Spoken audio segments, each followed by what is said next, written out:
Bonjour à tous, nous sommes le 6 juin, il y a longtemps que je n'avais pas fait de vidéo, c'est à peu près un mois depuis ce fameux confinement, nous sommes à Marseille bien sûr. Alors comme je l'avais, donc voilà le titre de cette vidéo, je vais vous parler du marché de la location meublée de tourisme, dit Airbnb, actuellement à Marseille, quelle est la situation? Alors, c'est un peu comme je l'avais prévu dans mes dernières vidéos, c'est-à-dire que le marché actuellement au mois de juin est extrêmement difficile.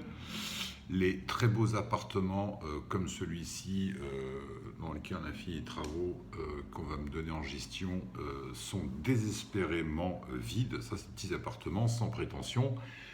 Mais qui d'habitude donc se louent, c'est l'appartement qui se loue dans les 50 euros, un peu plus la nuit, qui rapporte 1500, dans cette époque 1500 euros dans le mois.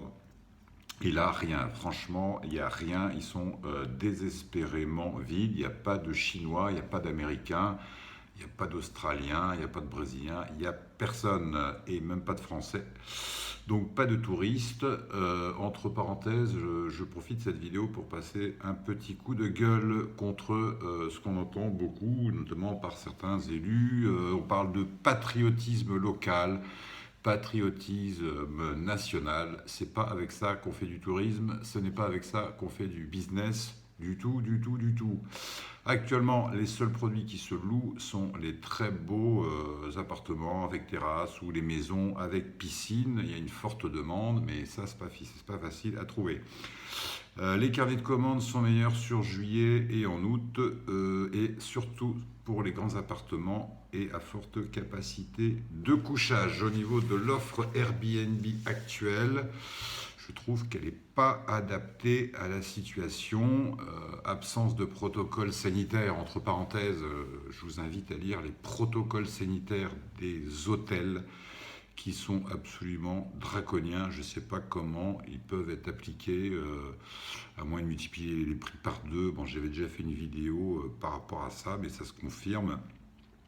Il y a beaucoup de prix qui sont bradés actuellement à Airbnb, mais ça sert à rien. Là, j'ai une amie qui m'a demandé, parce que j'avais pas d'appartement, elle cherchait un truc compliqué, enfin, elle était assez exigeante, elle a raison, parce qu'on a trouvé, j'ai trouvé un très bel appartement superbe, avec une très grande terrasse au Vieux-Port, période haute à réserver à 50 euros la nuit, donc c'est cadeau, parce que ça se loue le double. Bon voilà, donc les prix bradés actuellement. Alors moi, ma stratégie, c'est tout à fait le contraire.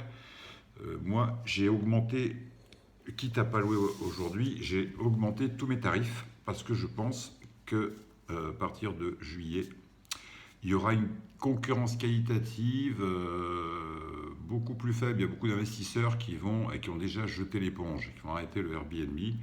Et donc, je pense tirer mon épingle du jeu et faire tirer à mes clients leur épingle du jeu. Bon, c'est ma stratégie. Bon, on verra si je me plante ou pas. Voilà. J'attends et les frontières vont bien. C'est surtout ça que j'attends. Les frontières qui vont bientôt ouvrir le 15 juin pour enfin, les Européens et après le reste en juillet. L'épidémie sera presque terminée partout dans un mois, Inch'Allah, comme on dit chez nous à Marseille. Donc je m'attends à une très belle saison haute. J'ai déjà dit, je le répète, très belle saison haute pour juillet, août, septembre, octobre. Oui, la saison haute et puis l'arrière-saison également, c'est important.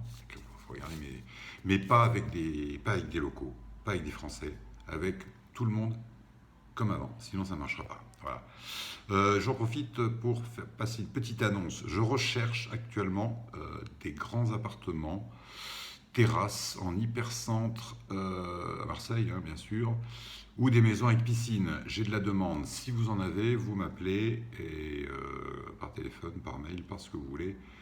Et puis voilà, j'ai de la demande. Voilà, je vous remercie de votre attention. Je vous dis peut-être, je ne sais pas, à très vite.